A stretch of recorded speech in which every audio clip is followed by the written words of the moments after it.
ఆ పార్టీ చరిత్ర ఏంది, ఆ పార్టీల నడవడిక ఏంది, ఎవరి చేతుల్లో ఉంటే ఈ రాష్ట్రం సుభిక్షంగా ఉంటుంది, ఈ విషయాలు మనం బాగా ఆలోచన చేయాలి.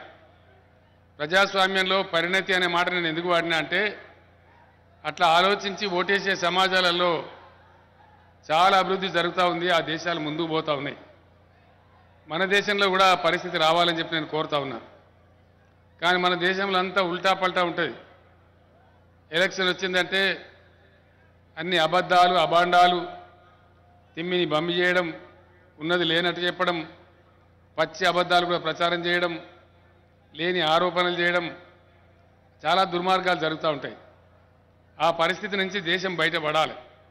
అప్పుడు చాలా అభివృద్ధి వచ్చే అవకాశం ఉంటుంది, చాలా మంచి జరిగే అవకాశం ఉంటుంది. ప్రజాస్వామ్యంలో ప్రజల దగ్గర ఉండే ఒకే ఒక వజ్రాయుధం మీ ఓటు. ఆ ఓటు 5 సంవత్సరాల మన రాష్ట్ర చరిత్రను, దుబ్బాక చరిత్రను, మన తలరాతను కూడా మారుస్తుంది. కింది మీద అయితే వేయవలసిన కాకుండా వేరే ఓనికేస్తే, ఆగమాగం ఓట్లేస్తే, చెడ్డ ప్రభుత్వం వస్తే 5 ఏళ్ళు మనం శిక్ష అనుభవించవలసి వస్తుంది. కాబట్టి దయచేసి నేను చెప్పే 4 మాటలు మీరు వినండి, నిజానిజాలు తేల్చండి అని నేను మాట్లాడుతూ ఉన్నా. బీఆర్ఎస్ పార్టీ పుట్టిందే మీ కండ్ల ముందర. తెలంగాణ రాష్ట్ర సాధన కోసం, తెలంగాణ హక్కుల కోసమే పుట్టిన పార్టీ బీఆర్ఎస్. 15 సంవత్సరాలు చావు కూడా వెనుకాడకుండా పోరాటం చేసి పేగులు తెగేదాకా కొట్లాడి తెలంగాణ తెచ్చింది బీఆర్ఎస్, మీ అందరికీ తెలుసు.